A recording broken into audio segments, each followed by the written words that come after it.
नमस्कार, मैं हूं डॉक्टर श्वेता आड़ातिया और जैसे हमने कहा था हम जरूर स्वर योगा पे चर्चा करेंगे और आज हम बहुत ही सुंदर वातावरण में ऋषिकेश में आए हैं स्वर योगा पीठ में साक्षात स्वामी जी से मिलने के लिए। और स्वामी जी जो स्वामी चरणशील जी महाराज हैं उनसे हम योग स्वर योग के बारे में चर्चा करेंगे। आपके इंग्लिश चैनल पे जरूर देखा होगा, लेकिन बहुत सारे लोगों का ये रिक्वेस्ट आया कि हम ये पूरा एपिसोड हिंदी में करें। तो बहुत ही सुंदर वातावरण, बहुत ही सुंदर जगह और बहुत ही सुंदर हॉस्पिटैलिटी स्वामी जी की। तो आज शुरू करते हैं। ये ध्यान में रखना कि स्वर योगा कोई सामान्य ज्ञान नहीं है, उसके अंदर इतना गहन विज्ञान छुपा हुआ है और हमारा काम लिमिटलेस ब्रेन लैब पे इसी विज्ञान को समझना है, सीखना है। We call it ancient truths and modern proofs.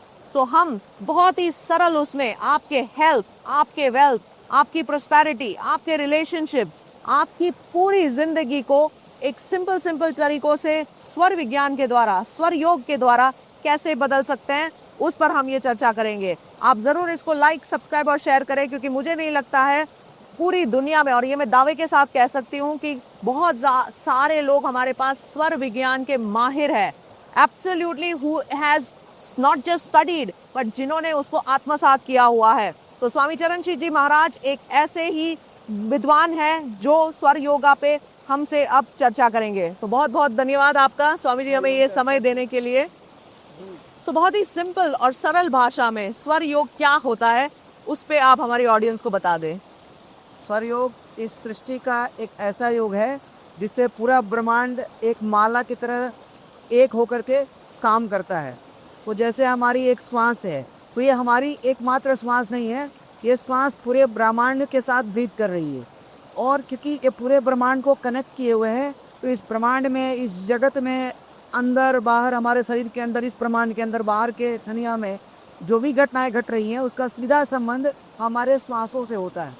तो मुझे तो आज तक ऐसा लगता था कि श्वास केवल खाली ऑक्सीजन लेने के लिए है, लेकिन उसके अंदर में आप बोल रहे हो कि उसकी जिस हिसाब से रचना है, उस पूरे कॉस्मिक ब्रेथ को अगर हम समझ गए तो इवन ब्रह्मांड के जो सीक्रेट्स है उसको हम डिकोड कर सकते हैं। बिल्कुल, क्योंकि जैसे कि कोई भी चीज़ का बाहरी भौतिक आवरण होता है, अभी क्वांटम फिजिक्स भी मानता है कि जो मटेरियल है, जो भी मैटर है, एक लेवल पर जाके वो वेव बन जाता है। तो it is not what it looks like. तो जो चीज़ एक फ्रंट में एक भौतिक आयाम में दिखती है, उसका एक सूक्ष्म आयाम भी होता है, जिसको बोलते हैं क्वांटम लेवल पर उसकी जो वेव पार्टिकल जो है वो कैसे रहते हैं, उसका पोजीशन कैसा, सुपर पोजीशन क्या दी, बहुत सारे लॉ, इंटेंगलमेंट हैं। तो जो मटेरियल यूनिवर्स जैसा दिखता है, क्वांटम लेवल पर डिफरेंट होता है। उसी तरह से जो भौतिक श्वास है, हम कहते हैं ऑक्सीजन जा रहा है, बाहर निकल रहा है, oxy haemoglobin, mitochondria, ATP, energy formation, carbon dioxide. This is the physical external आवरण which we can measure and see. लेकिन उसके पीछे में ना जो एनर्जी पूरे ब्रह्मांड में वाइब्रेट कर रही है, and everything is coming out of the same energy system. That primordial energy has connection with the breath. So breath has originated from primordial state of consciousness and energy that is cosmic. And from that everything has come out. So when we connect anything with the breath, actually it reveals their present, past, future for that situation, anything. सो मतलब अगर कोई सामान्य आदमी है वो स्वर का थोड़ा सा भी ज्ञान कर लेता है और उसकी साधना करता है, तो पास्ट, प्रेजेंट, फ्यूचर को जानना या उसकी अपनी तंदुरुस्ती को मेंटेन करना या उसके रिलेशनशिप को ठीक करना, ये सब कुछ मुमकिन है। बिल्कुल मुमकिन है, क्योंकि स्वर में ही सारे घटनाओं का रहस्य छिपा हुआ है। तो अगर कोई कारण से हमारी शरीर में बीमारियां उत्पन्न होती है, तो हमारे श्वास में प्रकट पहले हो जाती है। तो we can change that pattern by identify को, हम प्रकट को समझ के कि हमारी श्वास में कुछ गलत ऊर्जाएं प्रकट हो रही हैं, उसको हम ठीक करते हैं। तो उसकी मेथड से जैसे हम ठीक करेंगे, जो बीमारियां अंदर में बन रही हैं वो नष्ट हो जाती है, आदमी स्वस्थ हो जाता है। तो किसी लेवल पर कितनी भी भीषण बीमारियां हो, क्रोनिक डिजीज है, हम ब्रेथ के ऑब्जर्वेशन से उसको डिटेक्ट कर सकते हैं, उसको जान सकते हैं और उसको खत्म भी कर सकते हैं आने के पहले। क्योंकि बीमारी आने के पहले पलती है हमारे शरीर में। जब भौतिक रूप में प्रकट होती है तो लास्ट उसका मतलब कि स्टेट है, लेकिन उसके पहले ऑलरेडी शुरू हो जाता है हमारे प्राणों के लेवल पर, एनर्जी के लेवल। तो बीमारियों को हम ठीक कर सकते हैं डिटेक्ट करके।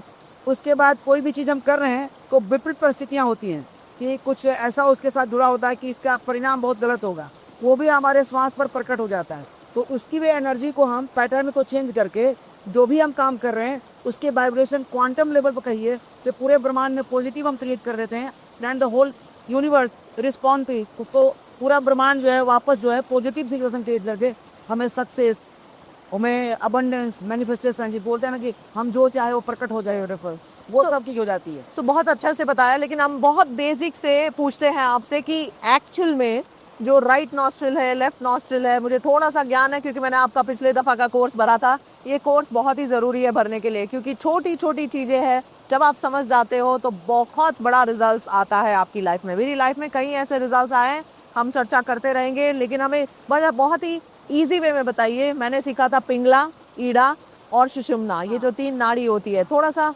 कैसे ये डिटेक्ट होती है या क्या हमें करना चाहिए, और इसका पूरा जो बोलते हैं ना नट्स एंड बोल्ट्स, तो वो आप बता दीजिए। हमारे शरीर में जो शरीर है ये तो फिजिकल बॉडी यंत्र है, लेकिन वास्तव में we are not the body, हम शरीर नहीं है। वास्तव में हमारा जो रियल सोर्स है वो ब्रेथ है। तो ये ब्रेथ क्यों है, अपने एनर्जी के साथ हमारे शरीर में 72,000 स्टेट में रहता है, नाड़ियों के रूप में रहता है। दैट इज द वो पाथवे होते हैं उसके चलने के, प्राणों के बहने की जो है ना नाड़ियाँ थोड़ी सूक्ष्म होती हैं। तो उन नाड़ियों का जो राजा होता है, जो उसको संचालित करता है, वो 3 नाड़ियाँ होती हैं, जिसे बोलते हैं पिंगला, जिसका कनेक्शन राइट नॉस्ट्रिल ब्रीथिंग से है। ईड़ा, जिसका संबंध जो है लेफ्ट नॉस्ट्रिल ब्रीथिंग से है, मतलब बाएं नाक से सांस लेते हैं तो है। और सुषुम्ना, जब दोनों बराबर चलती है तो उससे उसका संबंध है। सो आज हमने कुछ ऐसे एक्सपेरिमेंट्स भी किए थे जहां पे हमने ब्रेन स्कैन लगा के देखा कि ईड़ा और पिंगला, लेफ्ट एंड राइट, वो कैसे ब्रेन के साथ जुड़ा है।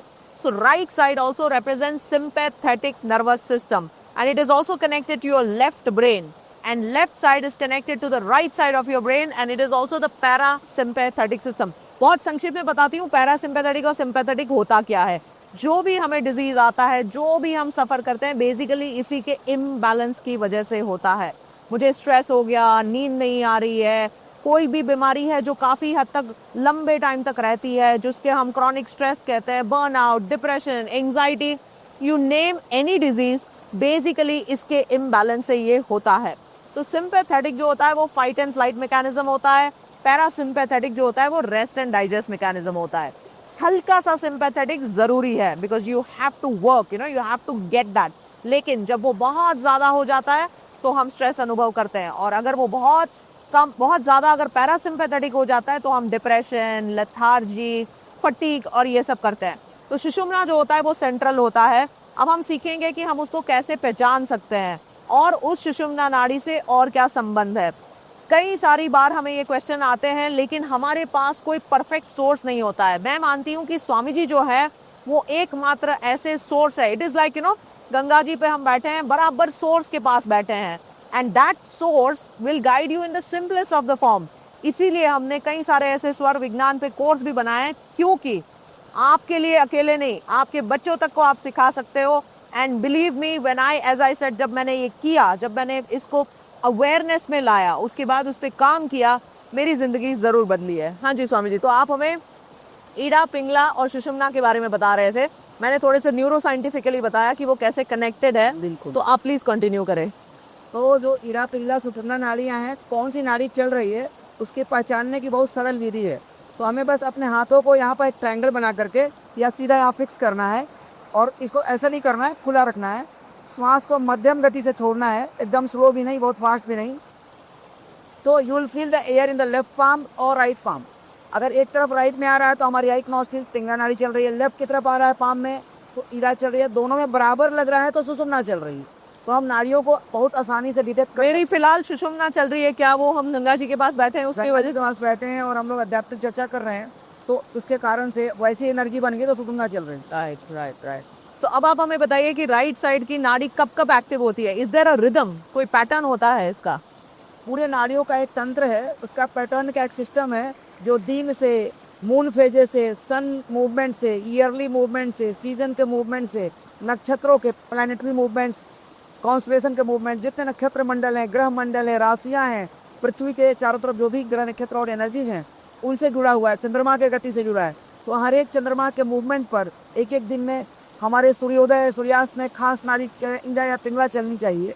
अगर वो विपरीत चलती है तो हमारा पूरा दिन का एनर्जी बिगड़ा रहता है, कलेश होता है, डिस्टर्बेंसेज होता है, म्यूजरीज होता है, लॉस होता है। लेकिन अगर नाड़ी सही चलती है तो हम पूरा दिन सभी जगहों पर हम अच्छे से सक्सेसफुल तरीके से सारे कार्यों को संपादित कर लें, चाहे वो बिजनेस हो, चाहे वो पर्सनल हो, इंटरपर्सनल हो, रिलेशनशिप हो, एनीथिंग। तो वो एनर्जी बहुत अलाइन रहती है। तो वो कितने टाइम में वो बदलता रहता है? Is there a cycle clock? लगभग 1 घंटे की है, 24 घंटे में 12 बार लिया, 12 बार कितना चले। अच्छा। वो साइकिल में अगर रहते हैं तो एवरीथिंग मैनिफेस्ट, हर चीज जो है ना हमारे हिसाब से होता है, अच्छा। हमारे अनुकूल होता है, बीमार भी हम नहीं पड़ते हैं और हर जगह हमें सफलता मिलती है, चाहे वो पर्सनल आध्यात्मिक साधना हो, चाहे सांसारिक जगत की बिजनेस व्यापार और जो भी व्यवहार हम करते हैं।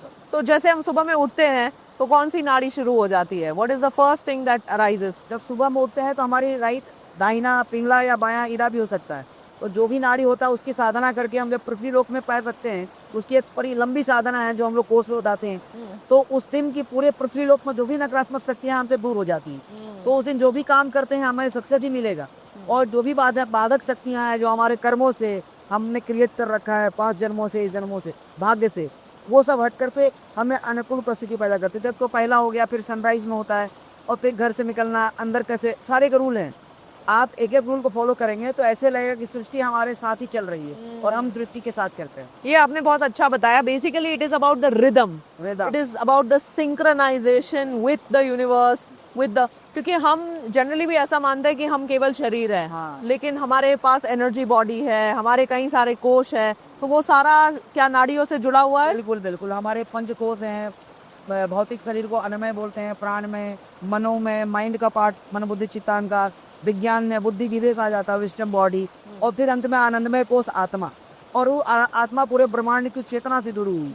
तो एक्चुअली हम शरीर नहीं है, शरीर एक बाहरी आवरण, जिसे क्वांटम मैकेनिक्स बोलते हैं, एक एटम है, लेकिन वो सूक्ष्म असर पर ना वो वेव में बदल जाता है और वो वेव का जो है ना सोर्स पूरे ब्रह्मांड से एक हो जाता है। तो उसका कोई एक लोकेशन नहीं होता है, साइमल्टेनियसली वो हर जगह हो सकता है।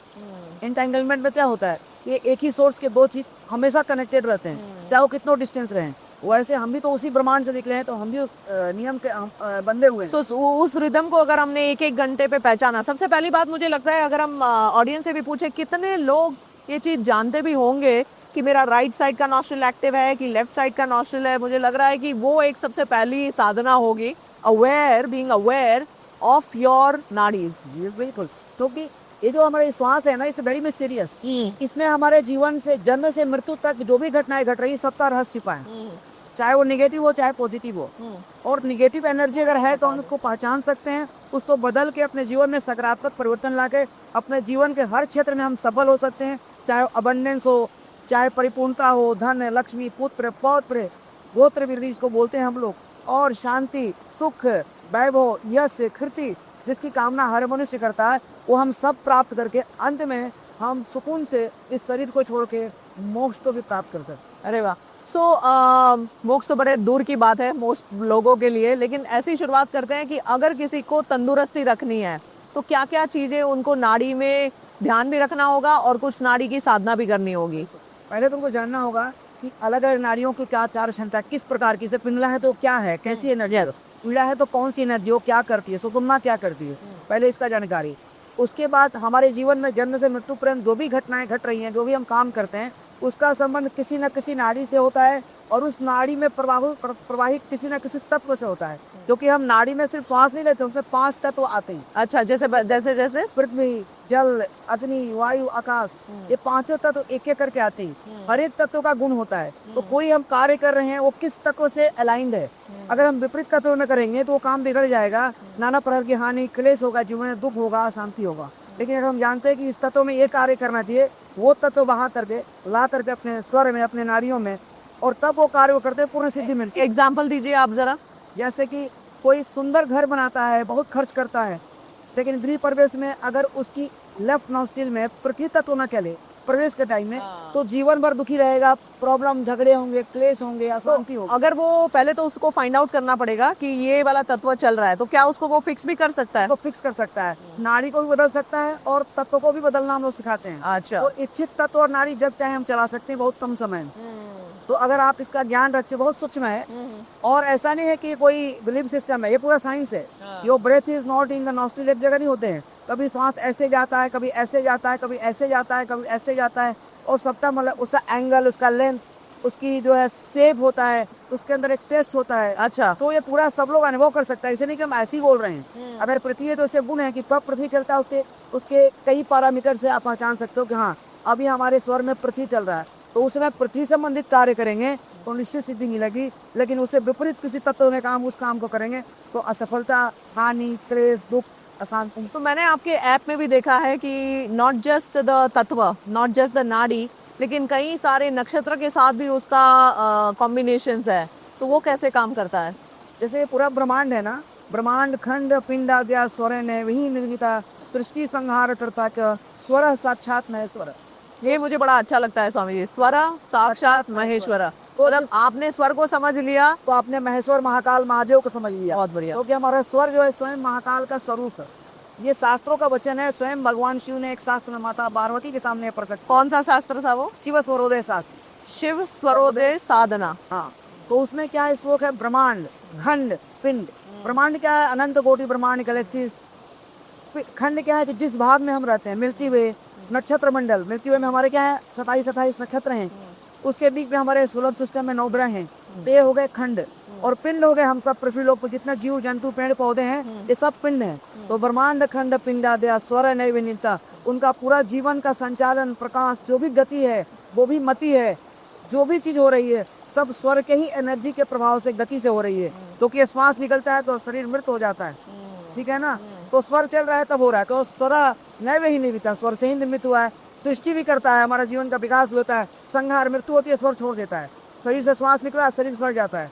श्वास है तो शरीर खुद रहता है, हम गले लगते हैं। मरे हुए से कोई गले नहीं लगता है। मरे हुए के हाथ से मैं लड्डू डाल दीजिए, उठा के दीजिए तो कोई नहीं खाएगा, क्योंकि शुद्ध हो जाता है। मतलब ये जो श्वास है यही शरीर को शुद्धिकरण देता है, यही प्रकाश देता है, यही दिव्यता देता है। तो सब लोग उसको स्वीकार करते हैं। मरने के बाद तो सब उसे दूर भागते हैं और भस्मीभूत कर देते हैं, तुरंत उसको बाहर घर से निकाल देते हैं। तो जल्दी आपने बड़ा सुंदर से सुबह में कहा कि आपको अलाइन होना है, एक प्रक्रिया होती है, कौन सा नाड़ी चल रहा है।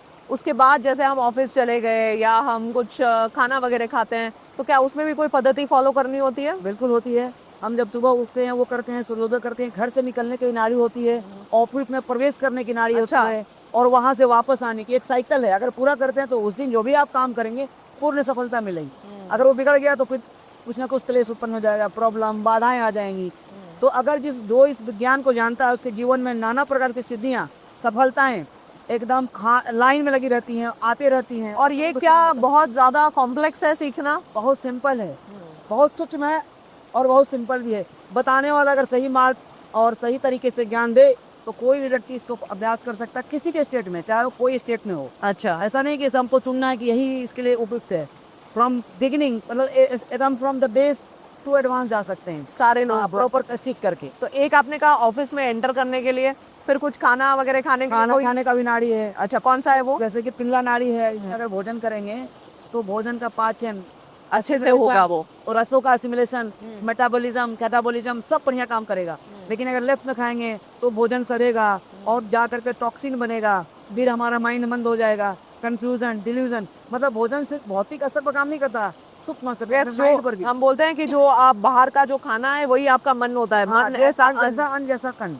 तो वो कैसे खाएंगे वही नहीं मालूम है ना, खाली अन्न से नहीं, हमको किस नाड़ी में खाना है। पिघला में खाएंगे तो उसमें हमारी जो पाचन तंत्र की शक्तियां हैं, एंजाइम सिक्रेट करते हैं, वो पिंगला में ही एक्टिव होती है। और उसको मालूम होता है हमारे शरीर को कि क्या तत्व है भोजन के, और एंजाइम्स वगैरह वो सारा वो कैलकुलेट कर लेता है कि इसमें इतना प्रोटीन है, इसमें इतना फैट है, तो कितना हमें इसने सिक्रेट करना HCl, या फिर हमें बाइल कितना जाना चाहिए, और दूसरे एंजाइम्स इसको कैसे तोड़ेंगे और फिर वापस उसको अपने रसों से एब्जॉर्ब करके पूरे बॉडी में पहले भौतिक स्तर पर विस्तार करेंगे, प्राणों के रूप में कन्वर्ट करके माइंड इत्यादि को एनर्जी देगी। आप मुझे कल बहुत अच्छे से बता रहे थे कि अगर कोई कोल्ड हो रहा है तो आप उसको वहीं पे रोक सकते हैं। हाँ। कैसे बता रहे थे? जैसे हमारी नाड़ियाँ जो है, जैसे कोई भी वायरस हमारे अंदर आता है तो अपना घर बनाते हैं तो चाहते हैं एक अनुकूल वातावरण रहे। जैसे आप घर बनाते हैं, बहुत जोर से बारिश पड़ने लगे, सब जितने बनाने वाले सब तबियत छुप जाते हैं, बारिश होते तो घर बनाएंगे। एक अनुकूल वातावरण चाहिए ना, क्या के मटेरियल खराब हो जाएगा, सीमेंट बह जाएगा। तो चाहते हैं कि एकदम बढ़िया खुला आकाश हो, बारिश ना हो, तो बढ़िया से बैठ के सब काम कर हर चीज़ के लिए। तो जैसे हम लोग भी यहाँ पर बैठ के बात कर रहे हैं, बारिश होने लगे तो हमारे यंत्र खराब हो जाएंगे। तो अनुकूल वातावरण, तो जो स्वर है ना वो अनुकूल वातावरण का निर्माण करता है। और प्रतिकूल वातावरण में आप करेंगे काम तो क्लेश वो खराब हो जाएगा, वो काम नहीं करेगा। तो जब हम कोई नाड़ी में, जैसे हम ईरा में खा रहे हैं, तो प्रतिकूल वातावरण, वहाँ पर जा करके वो कोई भी काम नहीं करेगा, उसके लिए मतलब पाचन के लिए वातावरण ही नहीं, और उल्टा शायद टॉक्सिन वगैरह वो भी प्रोड्यूस कर सकता है। का भोजन। वही जब प्रतिकूल अनुकूल वातावरण होगा पिंगला में, तो उसका वेलकम होगा बढ़िया से, सभी वहाँ जितने भी उसके करने वाले काम है सब आइए वैसे करते हैं ना, वैसे हो जाएगा। तो सारे एंजाइम्स आएंगे, डाइजेशन होगा, एसिंगेशन होगा, और बहुत एनर्जी कम खर्च होगा। तो कोल्ड में आप बता रहे थे क्या हाँ, होगा? कोल्ड में। हाँ जी। तो फिर जो हम तो जानते हो गए, तो हीट एंड कोल्ड की बात हुई, तो जैसे वायरस जो है वो हमारे शरीर में एक स्थान में आता है, उसकी एक खास वातावरण में उसकी क्या उसको बोलते हैं फेज होता है, प्रोलिफरेशन होता है, प्रोलिफरेशन, जहाँ पर वो ग्रो करता है। तो जब वो आता है तो हमारे एक नाड़ी को एक खास अनुकूल उसके कुछ एंजाइम से लीड करता है, कुछ केमिकल, उससे क्या होता है हमारी या तो लेफ्ट या राइट करने लगती है घंटों। अच्छा, एक कंटिन्यूस। हाँ, तो उसमें मेरे मदर के बारे में भी जैसे मैं आपको बता रही थी कि कंटिन्यूस कुछ महीनों से अकेला राइट ही चल रहा है, और कहीं ना कहीं बिकॉज ऑफ दैट कुछ ना कुछ इम्बैलेंस। तो जब वो बहती है नाड़ी, तो उसको वायरस को एकदम अनुकूल वातावरण मिलता है अपना घर बनाने के लिए, सारे जो बिल्डिंग ब्लॉक्स है अपने को मल्टीप्लाई करने के लिए उसको स्ट्रेंथ, एनर्जी सब मिलता है, और हम ही से लेता है। और उसके विपरीत क्या होता है, उसके परिणाम स्वरूप हमें फीवर, बॉडी एक, रनिंग नोज, और एक नाड़ी बह रही है, ठंडा इत्यादि लगने लगता है। लेकिन उसके लिए वो बड़ा अनुकूल वातावरण है। लेकिन जब हम अपने नाड़ियों को फ्रिक्वेंटली शिफ्ट करते हैं, तो हम लोग देखते हैं कि बहुत सीवियर है तो 10-10 मिनट में या आधे घंटे में हम राइट लेफ्ट तो चेंज करेंगे। अच्छा, ये चेंज कैसे करते हैं वो भी बता दीजिए। जैसे योग दंडा है हमारा, यहाँ पर आया नहीं है, तो योग दंडा लगा के कर सकते हैं चेंज हम लोग। योग दंडा दीजिए, जब अनुकूल वातावरण उसको बनता है तो बढ़ता है, और उसकी जो है जितने भी विकास है अंदर होते हैं, हम बीमार पड़ जाते हैं। लेकिन जैसे ही हम नाड़ियों को शिफ्ट करते हैं ना, उसकी जो भी बनाई गई घर द्वार जो बनाता है अपना कि हम यहाँ पर ग्रो करेंगे, तो सब नष्ट हो जाता है।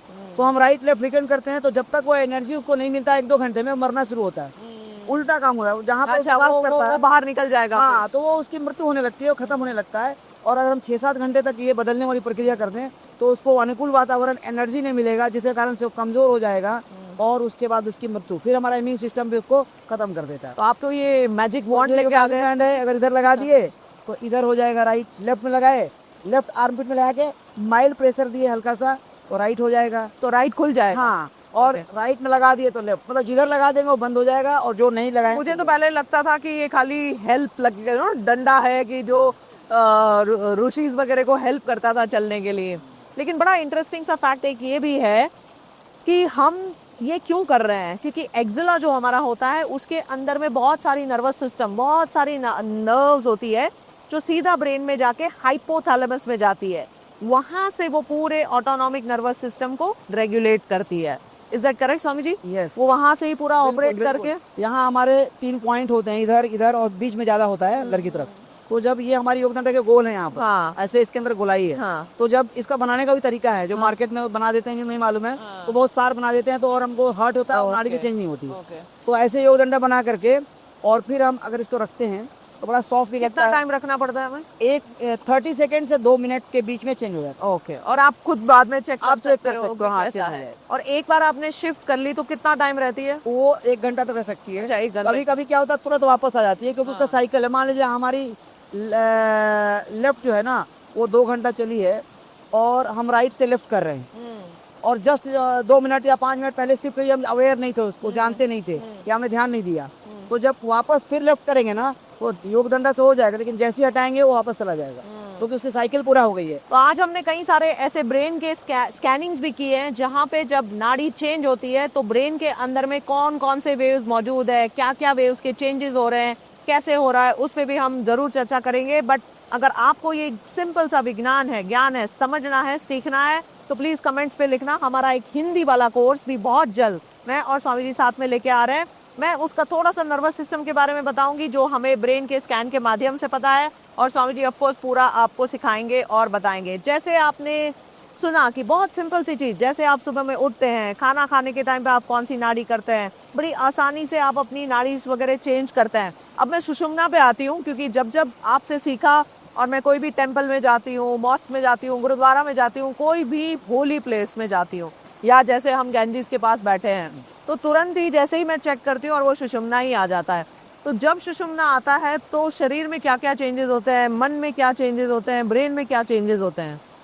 जैसे पूरा प्रकृति है ना, इसमें बहुत सारे एनर्जी के केंद्र हैं, ऊर्जा के केंद्र हैं। तो पृथ्वी पर कुछ ऐसे भी केंद्र हैं जहाँ सूर्य और चंद्रमा की शक्तियाँ बराबर पड़ती हैं। अच्छा। इसको सूर्य नाड़ी बोलते हैं, इसको चंद्र नाड़ी। अच्छा। और जब संतुलन में एनर्जी पड़ेगी तो दोनों एक्टिव हो जाएगा। ओहो। तो इसीलिए जो मंदिर बने हैं, पुरातन मंदिर जैसे जो पहले के आर्किटेक्चर थे, उनको मालूम था कि शिव शक्ति लाइन कहाँ पर है, मतलब चंद्रमा सूर्य की इंटरसेक्शन। इंटरसेक्शन क्या है। तो वैसे जगह चुन के बनाते थे मंदिर।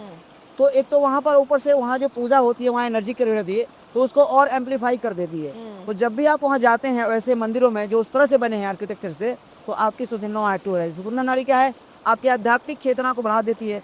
आपकी जो प्राण मार्ग की सूक्ष्म नाड़ियाँ हैं, इसको खोल करके आपके सदस्य जो ऊर्जा डिप्लीट हो रहे थे बाहर में, उसको समाहित करके आपको प्राण मार्ग में डाल देती है। मतलब अगर हम वहाँ पे नहीं भी जा रहे हैं तो भी दिन में कोई ना कोई ऐसी पूजा, कोई ना कोई ऐसी प्रक्रिया, कोई ना कोई ऐसा हमारा वो होना चाहिए प्रयास सुषुम्ना फ्लो हो, कि सुषुम्ना फ्लो हो, क्योंकि वो भी जरूरत है।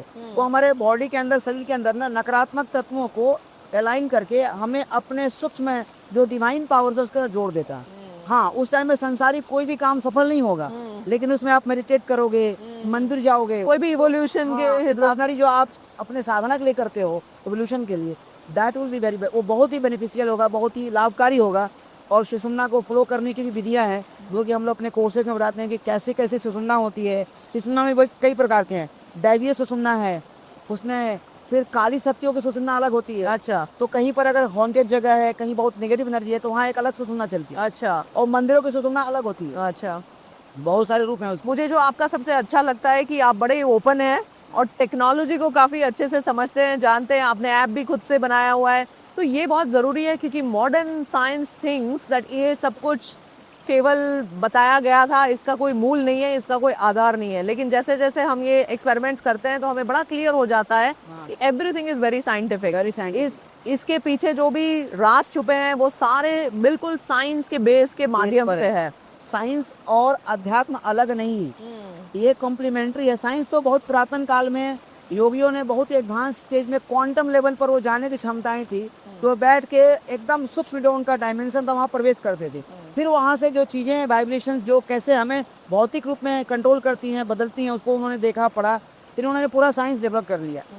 तो वह यंत्र नहीं था, लेकिन अपने यंत्रों से उन्होंने बॉडी के उससे ब्रह्मांड को देख लिया, पूरे ब्रह्मांड को, ग्रह नक्षत्रों को। आप देखिए भारत में ग्रहण की जो कैलकुलेशन है लाखों वर्षों से चली आ रही है। नासा तो नहीं था पहले 300-200 साल पहले, लेकिन हमारे यहाँ एग्जैक्ट प्रिसाइज कब ग्रहण होगा, कितना होगा, किस एरिया में होगा, तिथि, नक्षत्र, ग्रह है सब। और हम आज के जमाने में काफी सारा इंटेलेक्चुअल नॉलेज पे वो कर रहे हैं, लेकिन इंट्यूटिव नॉलेज जहाँ पे आप जब अलाइन होते हो, सारी चीजों को आप अनफोल्ड करते हो बेसिकली। तो आपने हमें अब एक सवाल जरूर है हमसे कि आप कैसे इस पूरी स्वर विज्ञान में जुड़े, कैसे आपको स्वर योग से संपर्क हुआ, आपके गुरु कौन थे, और थोड़ी सी अपनी जर्नी के बारे में बता दें।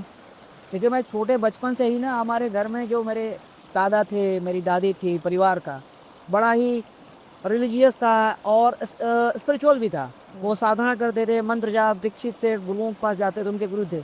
तो छोटे बच्चे से यज्ञ में या कोई सत्संग हो रहा है या कुंभ हो रहा है, हमको ले जाते। अच्छा। तो मुझे बहुत इंटरेस्ट था बचपन से ही। फिर मैं स्कूल में गया तो वहाँ पर भी हमें योगी सिखाने आए योग। हमें लगा मुझे भी ये करना है जीवन में। उन्होंने कुंडलिनी के बारे में बताया, चक्रों के बारे में बताया, और नाना प्रकार के जो मिस्टिकल डायमेंशन हमारे उसके बारे में, तो बहुत ही हम उत्साहित हो गए। तो मैं बचपन से ही ज़्यादा पढ़ने लगा, योग सूत्र, ये सब जितने गीता वगैरह जितने हमारे ग्रंथ हैं जिससे ज्ञान मिल सकता, हम हर जगह जय खरीद थे। और ऐसी करती चली तो यंग एज में मैं बहुत सारी साधनाएँ करता था। उसी में हमारे गुरु प्रकट हुए एक स्थान पर जो कि देवघर में शिवगंगा है, वहाँ एक बड़ा पॉन्ड है, बड़ा ही दिव्य है। वहाँ जाके हमें अच्छा लगता था, शाम में जाता था मैं डेली। तो मैं एक दिन गया तो वहाँ पर रोड है किनारे में और पॉन्ड है, और वहाँ पंडित लोग भी होते हैं पूजा कराने के लिए, उनकी रहती है, छतरी उतरी लगी रहती है, क्योंकि बनारस निवेश होता है। तो उसके सामने में इधर ना और कुछ चाय की दुकान वगैरह झोपड़ होती, सिंपल सी, और वहाँ पीपल के पेड़ थे, आगे शमशान था। तो वहाँ पीपल के पेड़ के पास ना जो सीमेंट की बनी होती है, उसमें एक महात्मा बैठे थे, ऐस सीमत, पूरे शरीर में उनका भस्म लगा हुआ था, जटा थी, बड़े लंबे, बड़े दिव्य शरीर का। तो मैं सीढ़ी बैठा था, ऐसे देख रहा था, रोड के पीछे था, महात्मा कौन है, ऐसे 2-3 बार देखा तो उन्होंने बुलाया हमें। फिर मैं गया और उनको दंडवत प्रणाम किया, बैठ गया नीचे। तो उन्होंने बोला कि बच्चा, तुम सौर विज्ञान जानते हो? तो बोले नहीं, मैं तो सुना हूँ, कर्म योग, भक्ति योग, ज्ञान योग, ये तो पढ़ा हूँ सब जगह, योग दर्शन भी पढ़ा। ये सौर योग क्या होता है? तो बोले तुम जानते हो? भूल गए? बोले नहीं, बिल्कुल मैं सही बोल रहा हूँ, मैं नहीं जानता हूँ। बोला नहीं, तुम्हें रिकवर हो जाएगा। फिर उन्होंने दीक्षा दी, हमें कुछ साधनाएं सिखाई, और फिर जो है उन्होंने कहा 3 दिन के बाद तुम्हें कोई प्रश्न होगा था ना, तो हमने उन साधनाओं को किया, कुछ अनुभव हुए। वो उन्होंने बुक भी दिया था जो कि हिंदी में था, संस्कृत हिंदी ट्रांसलेशन, बनारस की जो पब्लिकेशन थी छोटी सी थी, तो मैं उसको पढ़ गया 2-3 बार 3 दिन में। बहुत सारे प्रश्न आए, यानी लिख करके तैयार होकर के 3 दिन के बाद मैं गया तो मैंने गुरु जी को नहीं पाया। तो हम अगल बगल कहीं गए होंगे, हम तो छोटे थे, 16 साल का उम्र, अच्छा 15-16 से आसपास। तो फिर वहाँ के चाय वाले से पूछा, बोला कि हमने 10 दिन में ऐसे किसी को भी नहीं देखा। बोले, वो बोला कि सुबह शाम तक मैं बैठा रहता हूँ यहाँ पर, लेकिन हम तो नहीं देखे। बोले नहीं, हम तो यहाँ बैठे थे, आप भी थे, हमको याद है। बोला नहीं, तो हो सकता है मैं कस्टमर बिजी होऊंगा। तो ऐसा भी नहीं कि नहीं देख सकता है, सामने वो बहुत देर से बैठे थे। फिर सामने जो पंडित लोग उनसे पूछा, 2-3 बार पूछा तो चला भी गया। हमने कहा ना कि नहीं देखा है, नहीं देख। फिर मैं शमशान में जो वहाँ के जो अवगढ़ थे उनके पास गया, जो वहाँ पूजा करते काली माता द्वारा। तो वहाँ बोले यहाँ बहुत साधक आते हैं, जाओ देखो शमशान में कोई आया होगा, अगर आया होगा तो हम शमशान में गए तो 2 बॉडी जल रहे थे वहाँ, उनके परिवार वाले। तो पूरा ढूंढ लिया, कहीं नहीं मिले। लास्ट में 3-4 घंटा तो ढूंढने के बाद मैं ऐसे लगा, अंदर से आवाज़ आई कि तू साधना कर, तुम्हें सब प्राप्त होगा। और फिर मैं आपस आकर साधना करने लगा, पुस्तक पढ़ने लगा, उनके श्लोकों, फिर श्लोक अपने आप ऐसे खुल जाते थे, अरे इस श्लोक का मतलब तो ये है। और फिर मैं वो साधना करता था, ऐसे प्रकट होते चले गए सब। फिर 12 साल के बाद हमारे गुरुजी सूक्ष्म रूप से प्रकट हुए। उन्होंने एक महाकाल दीक्षा दिया, बोला ये तुम्हारे लिए है। और बाद बाकी उन्होंने कहा कि ईश्वर विज्ञान का ये भाग जो है दुनिया को सिखाना, जिससे लोग अपने जीवन को बदल सके। इसका एक बहुत ही सूक्ष्म भाग है, जिससे हम कोई कुछ नियंत्रित कर सकते हैं, कंट्रोल। बोला कि ये सब बताने की जरूरत नहीं है, क्योंकि जो उसके योग होगा अपने आप जान जाएगा। बताने से लोग दुरुपयोग करते हैं और उनकी जो है साधना बिगड़ जाती है। तो उन्होंने कहा कि ये जो वो भी हमारे जैसे एक प्रिस्क्रिप्शन की तरह होता है ना। हाँ। अगर कोई साइड इफेक्ट्स वगैरह है तो आपको समझ के करना है, लेकिन हम जो बेसिक, एडवांस और उसकी कोर्स की बात करते हैं तो ये सब हम सबके लिए है, सबके लिए। और इतना डिफिकल्ट भी नहीं है। मैंने अटेंड किया हुआ है और हमने पिछली दफा लिया भी था। सो जाते जाते मैं ये भी आपसे पूछना चाहूंगी कि हमने एक चक्र पे भी एनालिसिस किया आपके साथ, कि आपने जब एक तत्व को चेंज किया, आपकी इंगला से और ईड़ा से और पिंगला से, तो जो चक्र का एसोसिएशन है वो भी क्या काफी, और हमने वो देखा, हालांकि अर्थ है तो एक पर्टिकुलर चक्र है, एयर है तो एक पर्टिकुलर चक्र है, वहाँ की एनर्जी बढ़ गई। करेक्ट, वहाँ की एनर्जी बढ़ गई। तो वो कैसे ऑपरेट होता है? वो हमारी कुछ विधाएं हैं जिससे कि हम जो तत्व चाहे जागृत कर ले, उसमें जैसी वो तत्व जागृत होगा उससे संबंधित चक्र भी जागृत हो जाए, वहाँ ऊर्जा की एक्टिविटी बढ़ जाएगी। तो जैसे फॉर एग्जाम्पल मान लो किसी की लाइफ में इंस्टेबिलिटी है, सपोर्ट सिस्टम अच्छा नहीं है, फाइनेंशियल क्राइसिस वगैरह, तो उनको मूलाधार, उनको मूलाधार को बैलेंस करना है, उसको जगाना है, उसको प्रॉपर करना है, उसकी एनर्जी को ठीक करना है, उसकी साधनाएं करेंगे कभी को तो अपने आप ठीक हो जाए। तो जनरली कितना टाइम लेता है ये सारी साधनाएं, अगर मुझे दिनचर्या में इंक्लूड करनी है? जैसे आपने कहा अवेयर रहना है, जो प्रिंसिपल के हिसाब से जहाँ जो करना है वो तो हो ही गया, और वो शायद मुझे लग रहा है फिर ऑटोमेटिक प्रोसेस हो जाता होगा, करते करते करते वो एक नेचुरल प्रोसेस हो जाता है। लेकिन ये सारा सीखने को जनरली एक पर्सन को कितना टाइम लगता है? ऐसे तो 12 साल कहते हैं, लेकिन आदमी 2-3 महीना में सीख करके, जितने लोगों ने सीखा है, जिन्होंने सही तरीके से किया, उनके जीवन में बहुत बड़े परिवर्तन हुए। बताइए जैसे क्या क्या हुआ है आपको, कौन सी स्टोरीज? ज्यादा लोग अशांत थे, रिलेशनशिप में प्रॉब्लम था, वो एकदम इम्प्रूव हो गया। एक बहुत अच्छा प्रेम संबंध बन गया, खूब बढ़िया परिवार में। बहुत अशांति थी मन में, शांत हो गए। असंतोष था तो संतोष, कंटेनमेंट आ गया। अच्छा, जो करते थे उनके बिजनेस व्यापार में भी बदलाव सकारात्मक आया, उनका सब ठीक चलने लगा, सारा जीवन का भाग स्फुट हो गया, बड़ा सुंदर हो गया। ऐसे सबका कहना है। किसी को कोई बीमारी तुरंत ठीक हो गया, भीषण बीमारी किसी की पेट की थी वो खत्म हो गई, किसी की मोटापा थी तो कम हो गई, किसी की कम थी तो। मुझे थोड़ा मोटापा के बारे में बता देना क्या करना चाहिए मुझे? क्या बताऊंगा? तो बड़ा सिंपल है, मतलब 7 से 10 किलो घट जाता है कुछ बिना किए। अच्छा, एक प्रक्रिया करें घट जाएगा। क्या है वो बताई दीजिए। एक तो अग्निहोत्र का प्रैक्टिस करना सेवा शाम, वो क्या होता और है? नाड़ियों को पतलाइन करके एक छोटी सी हवन की प्रक्रिया है जो सूर्योदय और सूर्यास्त में होता है। बहुत सिंपल है, उसको सीखा जा सकता है, हम लोग फ्री में सिखाते भी हैं। तो वो करना है और नाड़ियों के साथ अलाइनमेंट करना है कि सूर्योदय में उस दिन का कौन सा नाड़ी है, उसके लिए बेसिक कोर्स करना पड़ेगा। तो वो जब जान जाएंगे तो वो नाड़ी को अलाइन करके अग्निहोत्र जब करेंगे डेली 10 मिनट सुबह शाम, तो आपके शरीर जो बात पित्त कफ जिसके असंतुलन से वजन बढ़ रखा है वो संतुलित होना शुरू हो जाएगा। अपने आप जो एक्स्ट्रा जो चीज बन गई है धातु अंदर में, वो खत्म हो जाती है और फिर आप एक सही वजन गेन कर लेते हैं। और एक बार संतुलन स्थापित हो गया तो सृष्टि जैसे हमारे साथ बहती है फ्लो में, हमारी इच्छा सृष्टि की इच्छा हो जाती है। अरे वाह! तो मतलब हम जो मैनिफेस्टेशन की बात वो करते बहुत हैं, बढ़ जाती है। आप सोचोगे तो हो जाएगा। तो आपको आश्चर्य होना है क्या हो रहा है, मैं सोच रहा हूँ तो हो रहा है, किसी के बारे में सोचा तो कॉल आ रहा है, घर में आ जा रहा है, वो कोई वही बात कर दी कैसे। और मैंने कई बार आपको ये बोलते हुए सुना है कि अगर लेफ्ट में दाहिनी तरफ किसी को रख लो तो ये पर्टिकुलर ट्रांजैक्शन करो, ये करो। थोड़ा सा हम उस पर चर्चा करते हैं। वो थोड़ा अभी जैसे कि हम लोग करेंगे तो लोग समझ नहीं पाएंगे, वो प्रॉपर होना चाहिए। लेकिन हाँ, अगर कोई व्यक्ति आपके विपरीत है, अनुकूल नहीं है, तो हम एक नाड़ी को, सूर्य नाड़ी को एक खास तरीके से एक्टिवेट करके और उसको अगर हम शून्य में रखते हैं तो फिर वो जो है व्यक्ति वो अनुकूल बन जाता है। मतलब कि वो बहुत आपके निगेटिव है, बिना काम का होता ना कि लोग टांग अड़ाते हैं, अपना काम करते हैं। अब उनके पास जब भी जाते हैं तो कोई कार्य सिद्ध नहीं होता है। करेक्ट। तो वैसे व्यक्तियों में अगर हम सूर्य नाड़ी लगा करके जाएं और उनको शून्य स्वर में रख के बात करें तो फिर वो तो फिर हमें बेसिकली वो शून्य स्वर सीखना पड़ेगा। हाँ, ओके, तो वो एक प्रक्रिया है, प्रक्रिया है। Way in which we learn all of this. तो मुझे ये सारा साइंस ना काफी अट्रैक्ट करता है, बिकॉज पहले तो ये काफी, जैसे आपने कहा, बहुत ही बेसिक साइंटिफिक उससे है, प्लस ये कहीं ना कहीं हमारी सारी ऑटोनॉमिक नर्वस सिस्टम का बैलेंस, कहीं ना कहीं माइंड ब्रेन बॉडी का अलाइनमेंट, बिल्कुल। कहीं ना कहीं दोनों ब्रेन्स के अलाइनमेंट, लेफ्ट और राइट का इंटरनल होम्योस्टेटिस जो है, उसका होम्योस्टेसिस संतुलन, का बैलेंस। जैसे कि हमारे जितने ग्लैंड्स है उनके सिक्रीशन में संतुलन, थायराइड है जितना चाहिए उतना ही सिक्रीट कर रहा है, प्यूटरी, पिनियल, एडिनल, जितने भी ग्लैंड्स हमारे हैं उसका संतुलन, केमिकल स्ट्रक्चर जो है वो बैलेंस, न्यूरॉन्स का जो मैसेजिंग जो सिस्टम है वो भी ठीक है। रिलैक्स है। उसके बाद माइंड का जो इंट्यूटिव पावर है, माइंड का जो रैशनल पावर है, दोनों का यूनियन सब हार्नेस कर सकते हैं। तो रैशनल और एनालिटिकल माइंड जब इंट्यूटिव पावर से डूबता है तो जो चीजें आउटकम होती है वो परफेक्ट होती हैं, विजनरी होती हैं। ब्यूटीफुल। और क्या ये बच्चे भी सीख सकते हैं? बिल्कुल सीख सकते हैं। क्या उम्र के बाद बच्चों को सिखा सकते हैं? बच्चे ऐसे तो हम लोगों ने यहाँ तक देखा है कि 5 साल 4 साल के बच्चे भी थोड़ा बहुत कर लेते हैं, लेकिन अभी तो एक 4 साल का बच्चा है जो राइट लेफ्ट समझने लगा है, भोजन करता है। मुझे लग रहा है कि वो तो बहुत जल्दी जल्दी फटाफट सीख, क्योंकि उनके लिए एक प्ले वे मेथड भी हो गया। यार मजा आ रहा है, मुझे मजा आ रहा है और वो करता है। और वो मदर फादर से उसके करते थे, वो भी सीख गया, वो करने लगा। तो 4 साल का बच्चा भी कर रहा है। तो आई थिंक 5 साल 6 साल का उम्र जो है, 7 साल का उम्र तो बेस्ट है, वहां से उनको दे सकते हैं। 7 साल की उम्र से 14 साल की उम्र तक अगर उनको ट्रेंड कर दें तो वो सुपर ह्यूमन बन जाएंगे। उनकी इंटेलिजेंस, उनका मेंटल पावर एक्सपैंड हो जाएगा। मैं भी यही मानती हूँ कि हम यूज जो 5% 7% ये सब मिथ है।